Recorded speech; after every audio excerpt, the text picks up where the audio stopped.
நீங்க எதுல கவனமா இருக்கணும்? நீங்க மிக மிக திட்டமிட்டு ஒவ்வொரு விஷயத்தையும் சரிபார்த்த பின் நீங்கள் உங்களுடைய முயற்சிக்கான முன்னடியை எடுத்து வைக்கணும். 2026ஐ பொறுத்தவரைக்கும் மிக அமைதியாக நீங்கள் உங்களுடைய அன்றாட பணிகளை நீங்கள் செய்து வந்தீர்கள் என்றாலே தப்பிச்சுக்குவீங்க.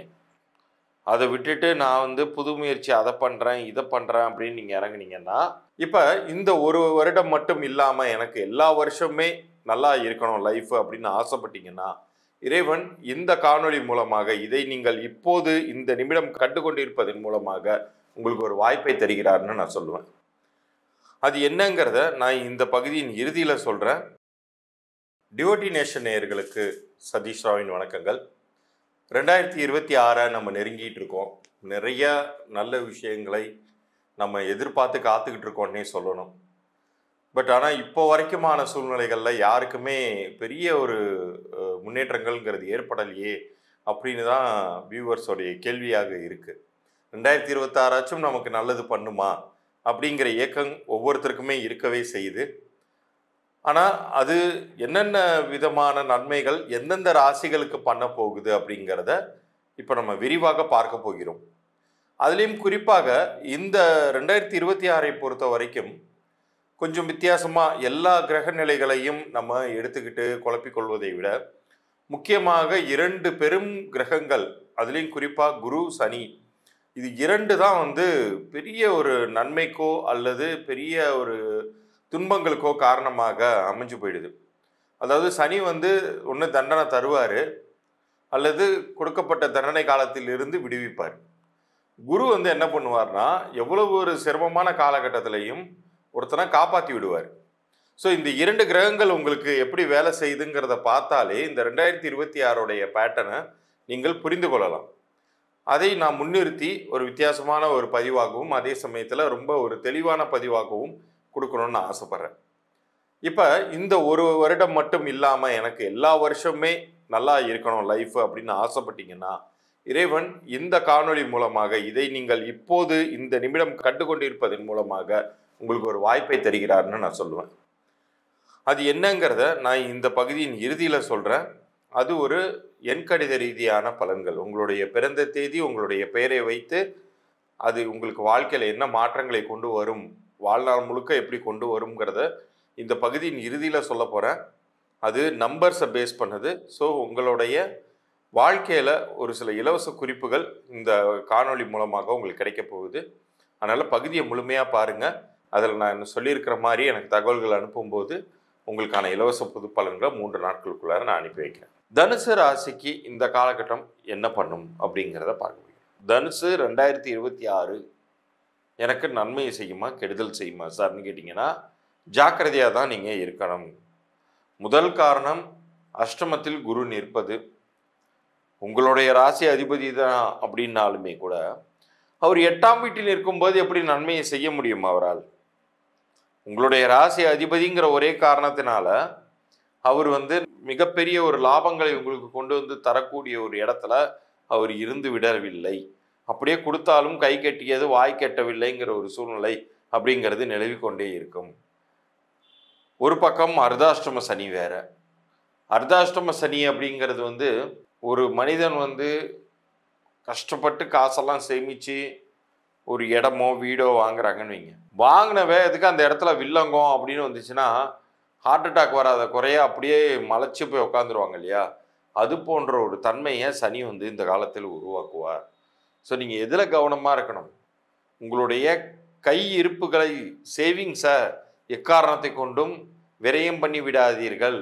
நீங்கள் மிக மிக திட்டமிட்டு ஒவ்வொரு விஷயத்தையும் சரிபார்த்த பின் நீங்கள் உங்களுடைய முயற்சிக்கான முன்னடியை எடுத்து வைக்கணும்.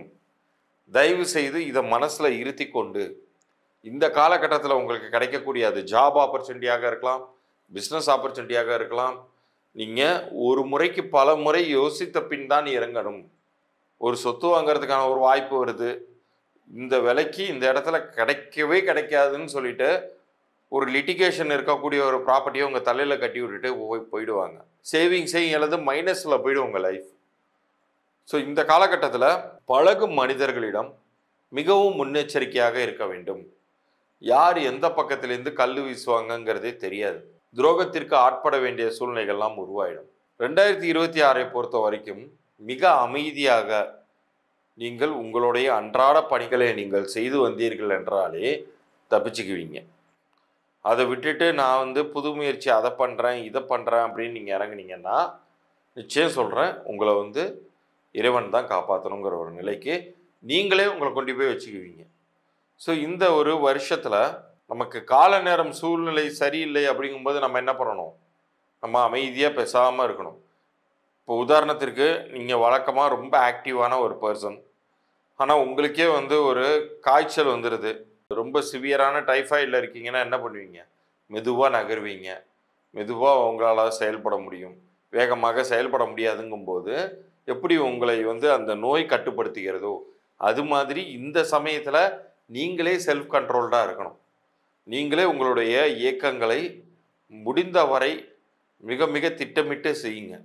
தேவையில்லாமல் எனக்கு அதில் காசு போட்டால் பெருசாக வந்துடும், இங்கே ஒரு ஃப்ரெண்டு எனக்கு இந்த பிஸ்னஸ் ஆப்பர்ச்சுனிட்டிக்கு கூப்பிட்றான், இதில் காசு போட்டால் நான் லட்ச லட்சமாக சம்பாதிப்பேன், எல்லாமே இப்போ வரும், உங்களை தேடி வரும். நீங்கள் வீட்டில் சும்மா இருந்தாலும் உங்களை தேடி வரும்.